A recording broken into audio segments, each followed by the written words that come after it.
Hello friends, welcome to MD Mantra. दोस्तों, आज के इस वीडियो में हम कोलवर्ग के नैतिक सिद्धांत के बारे में पढ़ेंगे, मॉरल डेवलपमेंट थ्योरी के बारे में पढ़ेंगे। तो कोलवर्ग का नैतिक सिद्धांत। कोलवर्ग का मानना था कि बच्चों में सही और गलत की समझ नैतिकता के आधार पर आती है, उम्र और उनके सोचने के तरीके के साथ बदलती है। उन्होंने हिंज डायलेमा की कहानी का उपयोग करके ये सिद्धांत दिया।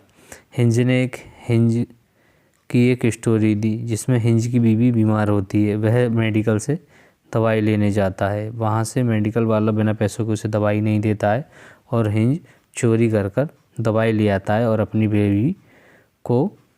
वाइफ को पिला देता है, जिससे उसकी वाइफ बच जाती है। इस प्रयोग को कोलवर्ग ने अलग अलग उम्र के बच्चों में दिया, तो सबके अलग अलग मानना था कि हिंज को चोरी कर लेनी चाहिए थी। कुछ ने कहा कि हिंज को चोरी नहीं करनी चाहिए थी। आइए इसको अब आगे पढ़ते हैं। कोलवर्ग के नैतिकता स्तर के 3 स्तर और 6 अवस्थाएं हैं। इसको हमें बहुत ही ध्यानपूर्वक यानी कि केयरफुली पढ़ना है। स्तर फर्स्ट यानी कि लेवल 1, पूर्व पारंपरिक स्तर, प्री कन्वेंशनल लेवल। ये 4 से 10 वर्ष के बच्चों का क्या है, प्री कन्वेंशनल लेवल होता है।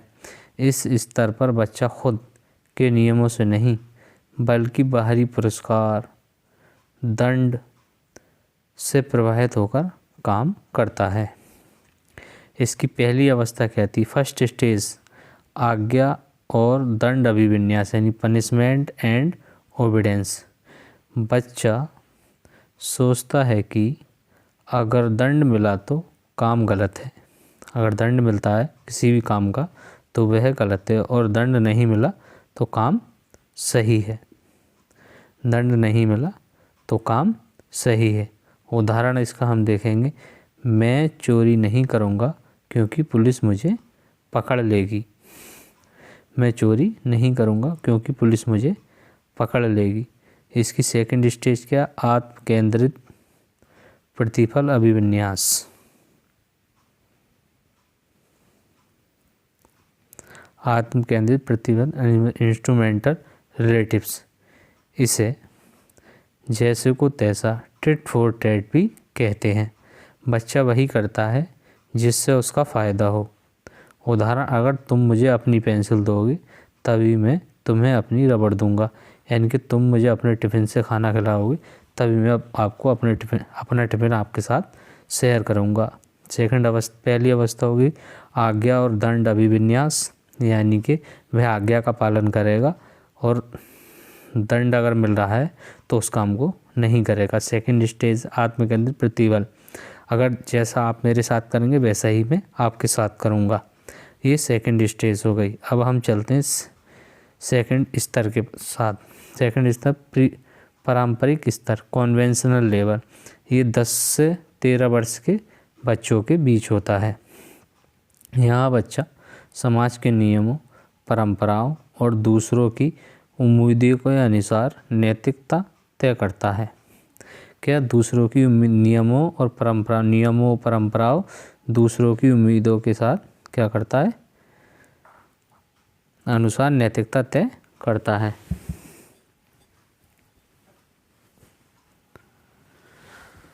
अब हमारी थर्ड स्टेज क्या आती है? थर्ड स्टेज आती है हमारी अच्छा लड़का अच्छी लड़की, गुड बॉय नाइस गर्ल।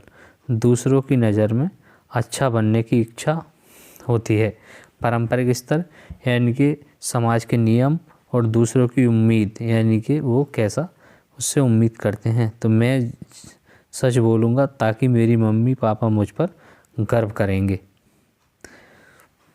इसकी फोर्थ स्टेज होती है कानून व्यवस्था अभिविन्यास, लॉ और ऑर्डर। समाज के नियमों और कानूनों को सर्वोपरि मानना।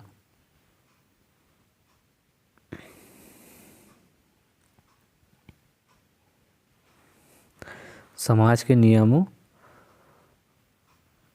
और समाज को सर्वोपरि मानना। उदाहरण, चोरी करना गलत बात है। चोरी करना गलत है क्योंकि कानून के खिलाफ है, इससे समाज में अव्यवस्था फैलेगी। क्या होगा? समाज में अव्यवस्था फैलेगी। अब हम इसका तीसरा स्तर पढ़ते हैं, पोस्ट कन्वेंशनल लेवल, उत्तर पारंपरिक स्तर। पोस्ट कन्वेंशनल लेवल 13 वर्ष के ऊपर होता है। यह नैतिकता का सबसे ऊंचा स्तर है, जहां व्यक्ति समाज के नियमों से ऊपर उठकर अपने विवेक, कॉन्शियस से निर्णय लेता है। क्या है? ये अपने कॉन्शियस से निर्णय लेता है। इसका स्टेज 5 क्या कहता है? सामाजिक अनुबंध, सोशल कॉन्ट्रैक्ट। व्यक्ति मानता है कि नियम लोगों की भलाई के लिए हैं, लेकिन अगर वे नियम किसी को नुकसान कर रहे हैं तो उन्हें बदला जा सकता है। उदाहरण, हिंज को दवा चुरानी चाहिए क्योंकि जीवन बचाना किसी भी कानून से बड़ा है। स्टेज 5 में क्या है? सोशल कॉन्ट्रैक्ट, यानी कि नियम को बदला जा सकता है। स्टेज 2 जो लास्ट स्टेज है, सार्वभौमिक नैतिक सिद्धांत, यूनिवर्सल एथिकल प्रिंसिपल्स, जहाँ व्यक्ति अपनी अंतरात्मा के आधार पर काम करता है, यानी कि जो उसकी इच्छा होती है उसके आधार पर काम करता है, चाहे उसके लिए जेल ही क्यों ना जाना पड़े। उदाहरण के लिए नेल्सन मंडेला या महात्मा गांधी जैसे विचार। सीटेट के कुछ महत्वपूर्ण पॉइंट्स के बारे में बात करेंगे। हमने इसकी 3 स्तर और 6 स्टेजेस के बारे में पढ़ लिया। अब सीटेट की रिकॉर्डिंग बहुत ही महत्वपूर्ण बातें हैं, इसके बारे में जान लेते हैं, फिर हम क्वेश्चन करेंगे। क्वेश्चन में दोस्तों हमने जो भी पढ़ा है वो हमारा वहाँ पर क्लियर हो जाएगा, क्योंकि जो प्रीवियस ईयर क्वेश्चंस आए हुए हैं वो मैंने इस PDF में लगाए हैं। दोस्तों अगर वीडियो पसंद आता है तो आप वीडियो को लाइक करके और चैनल को सब्सक्राइब करना और दूसरों तक पहुंचाना, और ये कमेंट करना कि मैं अगला वीडियो किस टॉपिक पर लाऊं। यह है नैतिक दुविधा, मोरल डायलेमा। सही और गलत के बीच चुनाव करने में जो मानसिक संघर्ष होता है उसे क्या कहते हैं? नैतिक दुविधा, मॉरल डायलेमा कहते हैं।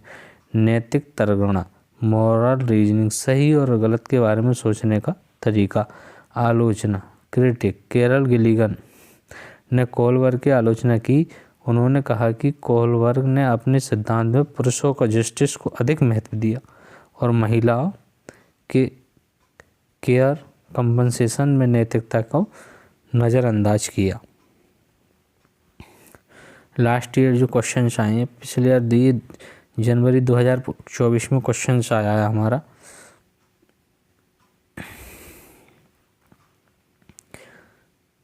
क्या क्वेश्चंस आया है ये देखते हैं। प्रश्न 1, कोलबर्ग के किस चरण में व्यक्ति तर्क करते हैं? क्या तर्क करते हैं कि मानव अधिकार और न्याय सबसे महत्वपूर्ण है, भले ही वे सामाजिक कानून के खिलाफ हों। क्या कहा? न्याय सबसे महत्वपूर्ण है, भले ही वे सामाजिक कानून के खिलाफ हो। सामाजिक कानून के खिलाफ हो। क्या? न्याय सबसे महत्वपूर्ण है, मानव अधिकार। तो इसका क्या हो जाएगा हमारा? मानव अधिकार की बात कहाँ पर की थी हमने? सार्वभौमिक नैतिक सिद्धांत अभिविन्यास के बारे में हमने ये बात की थी। अब पूजा अपनी दोस्त से कहती है, हमें कक्षा में नियमों का पालन करना चाहिए, वरना शिक्षिका हमें खेलने की अनुमति नहीं देगी। पूजा कोलबर्ग के किस चरण में है? पूजा ने कहा अपनी दोस्त से, कक्षा में हमें नियमों का पालन करना है। नियमों का पालन करना है तो हमें क्या करना है? नियमों का पालन करना है, तो यानी कि आज्ञाकारिता और दंड अभिविन्यास। इसका ऑप्शन नंबर ए हो जाएगा। और फिर हमारा क्वेश्चन नंबर 3 आता है जो 2022 में आता। कोलबर्ग के सिद्धांत के अनुसार कोलबर्ग के सिद्धांत की एक प्रमुख आलोचना क्या है? सीटेट, उन्होंने बच्चों को समझ को कम आंका। ऐसी तो बात नहीं है, ये बात तो सही है, सही आंका। तो उन्होंने प्रस्ताव दिया कि नैतिक तर्कना विकासात्मक है, ये भी बात सही है, विकासात्मक है। उन्होंने पुरुषों और महिलाओं की नैतिक तर्कना में सांस्कृतिक अंतर को महत्व नहीं दिया, क्या ये बात सही है? उन्होंने हिंज की दुविधा का उपयोग किया, ये भी बात सही है। उसमें क्या प्रमुख आलोचना है, तो उन्होंने पुरुषों और महिलाओं की नैतिक तर्कना में सांस्कृतिक अंतर को महत्व नहीं दिया, तो ये वाला ऑप्शन हमारा सही हो जाएगा। अब हम क्वेश्चन नंबर 4 देखते हैं। ये जनवरी 2022 में आया था। क्या क्वेश्चन है? जैसा तुम मेरे लिए करोगे वैसा ही मैं तुम्हारे लिए करूँगा। ये है तर्क कोलबर्ग के किस स्तर के अंतर्गत आता है? जैसा तुम यानी कि tit tit for tat, tit for tat वाली कंडीशन यहाँ पर ये हो जाएगी। जब टिट फॉर टैट वाली कंडीशन हो जाएगी तो इसमें क्या है, सामाजिक अनुबंधन ऑप्शन भी नहीं होगा, अच्छा लड़का अच्छी लड़की अभिविन्यास नहीं होगा, जैसा तुम मेरे साथ करोगे वैसा ही दंड आ गया, ये भी ऑप्शन नहीं होगा। ऑप्शन क्या हो जाएगा, ये हमारा हो जाएगा साधात्मक सापेक्षवादी अभिविन्यास, यानी कि इंस्ट्रूमेंटल पर्पस ओरिएंटेड। क्या हो जाएगा हमारा इसमें ऑप्शन, हमारा ऑप्शन हो जाएगा ए हमारा ऑप्शन सही हो जाएगा। तो दोस्तों आज के इस वीडियो में बस इतना ही, फिर मिलेंगे एक अगले वीडियो में किसी नए टॉपिक के साथ। तो अगर वीडियो आपको पसंद आता है तो वीडियो को लाइक करके चैनल को सब्सक्राइब कर देना। जय हिंद, जय भारत।